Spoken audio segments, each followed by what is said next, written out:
I want to invite Marcia to come forward now as we hear yet again one of our mountaintop moments and the experience of God in our lives. We are so pleased and thankful that Marcia has been so gracious to share her moment with us. Good morning. Good morning. I'm sure I can project. You can. You're doing great. You know, when Louise asked me, I said, I haven't hit any really, really high mountaintops, and I haven't really had any low valleys. Hills, yeah. Some ditches, yeah. And when I thought about it, I really think my parents had something to do with that. They were loving, they were steady. I was raised in church, evangelical and reformed, and then congregational. They were generous. They were just fabulous role models. And I can still always listen to that small voice, either here or inside my head, that tells me the right thing to do.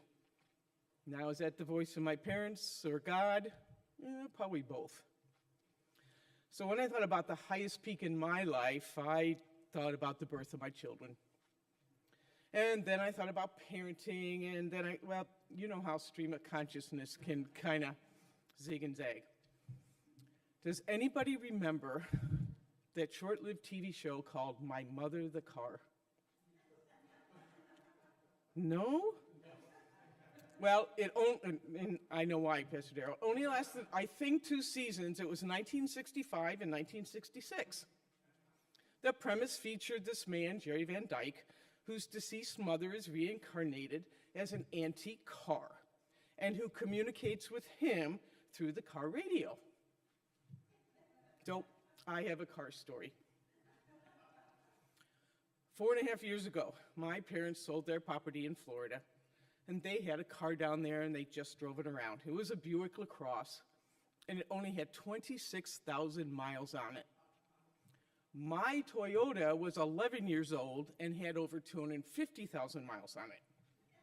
So I bought the car for $1. It was my parents', come on. But the caveat, I had to drive it from Columbus to San Diego. So in 2014, after my family gathering, Amanda and Spencer both came with me and we drove. Now they were both at driving age, so the trip wasn't horrible, but it was long. On a side note, on that trip, we stopped at the Grand Canyon, and we stayed that night in Flagstaff. And Amanda was in a bar that night in Flagstaff and met this guy named Max, who is now her husband. Yeah. So I am still driving that Buick, but about 6 or 7 times in the past 4 years, something kind of strange has happened. I buckle my seatbelt, turn on the key, and the passenger side seatbelt light goes on. I look over, there's been nothing on that seat.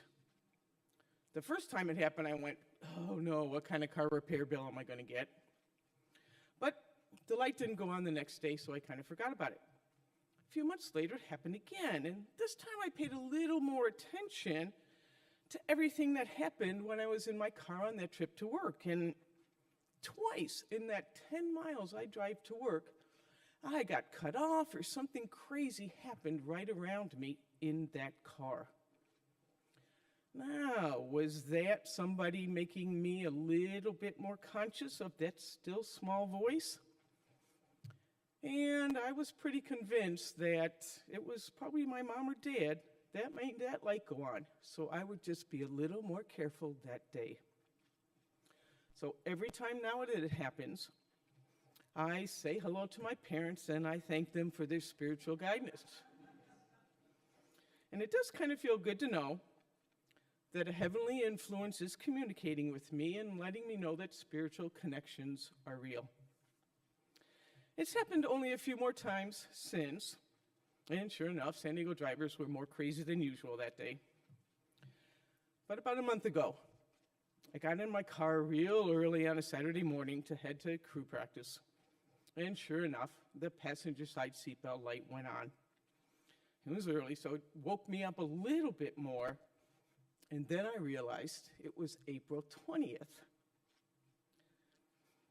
April 20th of this year was the 1-year anniversary of my dad meeting the Creator face to face.